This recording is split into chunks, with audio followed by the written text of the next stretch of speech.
this video, I'm going to show you how to make this transparency so you don't see any blocks up here. So let me quickly show you in the settings what I'm talking about. When I go to header colors, you'll see a block typically just like this. And sometimes that looks good and sometimes that looks bad, and I would have to change the link colors right here to make that work. But I'm going to show you how to make it so you could make it really nice and transparent. There's a couple things you are going to have to do to make this happen and to make it look good. So number one, you're going to have to put an image on this page. So let me press save. Let me go back to the front of the site and let's go to one of these samples. I forget which one it is. Let's go to another sample, sorry. So let's go to this sample right here because I already made the contrast look really nice on this. So what's really important is finding a really nice picture to put on this page right here. So if I go to the page builder, what I did is I dragged over a column, or I used one of the content blocks, and then I just went to the settings here. So after I put a picture in the background, and to put a picture you just go to the row settings just like that. And I'm just going to quickly show you, and then you could go to background photo, and then you just choose a background photo just like that.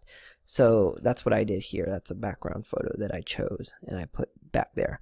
The second thing you want to do is make sure the top is like -153. Now it really depends how many pixels from here to here. Maybe your logo is bigger, so you're going to have to play with that.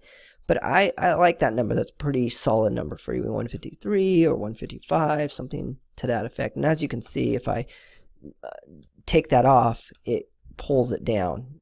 So what it's doing is it's going negative, which is going up, you know. So that's the baseline at 0, and then it's going up at negative. So I'm saying -155, and it pulls it up, and then there it is. So the image is just going right up to the top. So you want to make sure it doesn't look cut off and stuff like that to make it look nice and not really designer-like, you know. So that's what I did there in the row settings. And again, your row settings are in the page builder and beaver builder. And I'm using this little icon there, and I'm going right here. And I'm also making sure it's full width as well, so it hits the outer edges there. All right, so since we got that, I'm going to go ahead and press done and publish. And then I'm going to go to the settings once that's doing this. Okay, so I'm going to customize. And then I'm going to go to the header options. And then the header colors right here. And to give you all these colors so you could make sure your rollover links look good. Your drop down links, I should probably change the sub drop down to a different color, maybe white or a light blue or something like that.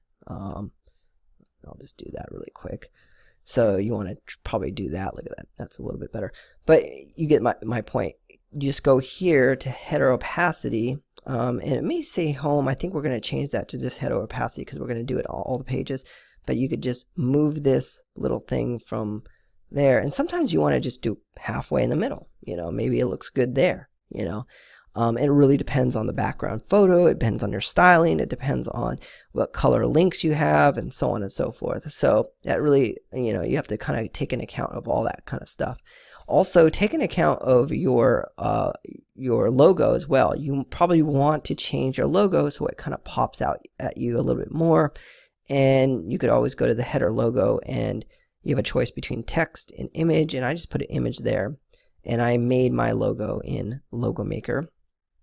And they have a video tutorial. It's really simple. You just, you know, find text you want, and you could, you know, just go down and change that text, and then put an icon there by searching for icons, and then press save. And it's that simple. And then you could just upload it there. So you want to be careful of your logo and make sure it pops out at you so people aren't squinting to see it, so to say. So that's how to make the header opacity there. And you could do the exact same thing for footer opacity by just putting an image here and then going into the footer area. For example, I have this other page open, so I could quickly navigate to this. And let's go into the footer colors. And then you could do the exact same thing by changing around the footer colors. You'll see this right here is this color blue, but it's slightly opaque. So if you want to make it fully opaque, or transparent or opaque, you know, you could just do that. And then you want to make it, fully opaque, you want to do it this way, this direction, and it's almost white, you know, because the background is white. So that's how that works.